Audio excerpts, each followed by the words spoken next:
Na momento que nos vak a definição de fé, esta bisa botin ku quere de lo cual ku bonota mira.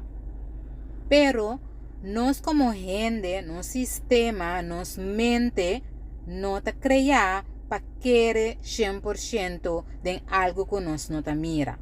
Pues, con botajasi pa mantener bo fe de querer de algo que bonota mira. Como mamá, hobby bia, ora que especialmente mi una cerca de cumpleaños, me talaga ng skibi kiko tatur lo qual kunanta desea pa ng birthday. Mita quis e regalo de mais grande que tinha riba e lista, então mita começa a preparar pe.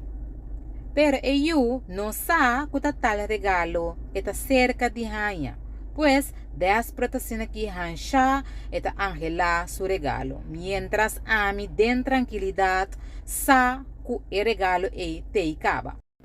Naturalmente, ora que eu assim hanha, que e abre su regalo, eta bira asina contento que la hanha e cosco tanto eta angela. Essa aqui tá bom exemplo que a mim abini kune para ajudar abo com carga bofê. Abo tá eu que tá desesperadamente guardando algo que bo a pedir Deus. E mama tá Deus que tá desesperadamente também para donar suyo que estima assina tanto e lo qual que tanto eu a Angela. Se você compreender bom, a questão de tempo e paciência para sombra é sum que você a pedir e tal regalo já acaba tendo pabo. Está esperando o momento adequado e oportuno para donar o que tanto você angela. E seita fé.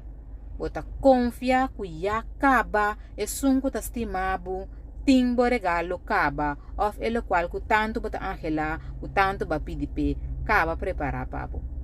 No daia é momento, no daia é regalo dor de hancha, busca, vira desespera, passata kikita. Guarda com paciência e lobo hanha, e lo qual que bota angela. Dushi dia verda.